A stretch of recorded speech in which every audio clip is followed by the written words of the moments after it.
Welcome to టీ10. నేను రేవతి. దళితులపై దమనకాండ ఆగడం లేదు. బీజేపీ పాలిత రాష్ట్రాల్లోనే కాదు, సంకీర్ణంతో కొలువుదీరిన రాష్ట్రాల్లోనూ అరాచకాలు కొనసాగుతున్నాయి. తాజాగా బీహార్లో దళితులపై దారుణం చోటు చేసుకుంది.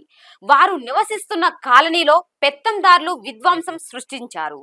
నవాడా జిల్లా మున్సిపల్ పోలీస్ స్టేషన్ పరిధిలోని కృష్ణానగర్ గ్రామంలో ఈ ఘటన జరిగింది. అయితే దీని వెనక ల్యాండ్ మాఫియా శక్తులే ఉన్నాయని, వారే ఈ దారుణానికి ఒడిగట్టారని స్థానికులు చెబుతున్నారు.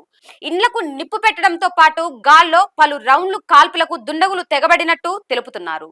భూ వివాదాల నేపథ్యంలో ఈ ఘటన జరిగినట్టు తన ప్రాథమిక విచారణలో వెల్లడైందని పోలీసులు చెప్పారు. దుండగులను పట్టుకోవడానికి గాలింపు చర్యలు చేపట్టినట్టు, ఇప్పటి వరకు మొత్తం 15 మందిని అరెస్టు చేసినట్టు తెలిపారు. ఈ ఘటనతో గ్రామంలో భారీగా పోలీసులను మోహరించారు. సీనియర్ పోలీసు అధికారులు గ్రామంలోనే మకం వేశారు. నవాడా జిల్లా ఎస్పీ అభినవ్ ధీమన్ ఈ ఘటన గురించి మాట్లాడుతూ, బుధవారం రాత్రి 7:15 గంటల సమయంలో తమకు సమాచారం వచ్చిందని తెలిపారు. ప్రాణ నష్టం జరిగినట్టు సమాచారం లేదని, ప్రధాన నిందితుడు నందు పాశ్వంతో సహా 11 మందిని అరెస్టు చేశామని చెప్పారు.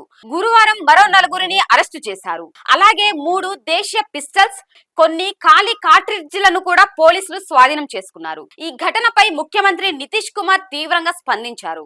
ఘటనా స్థలాన్ని సందర్శించి ఈ కేసు విచారణను స్వయంగా పర్యవేక్షించాలని అదనపు డైరెక్టర్ జనరల్ ఆఫ్ పోలీసులను ఆదేశించారు. ఈ ఘటనను ప్రతిపక్షాలు కూడా తీవ్రంగా ఖండించాయి. మోడీ నితీష్ పాలనలో బీహార్లో మంటలు చెలరేగుతున్నాయి. దళితులపై దౌర్జన్యాలను సహించం అని ఆర్జేడీ నాయకులు తేజస్వి యాదవ్ ఎక్స్ లో పోస్టు చేశారు. ఇది ఇవాల్టి న్యూస్. చూస్తూనే ఉండండి టీ10.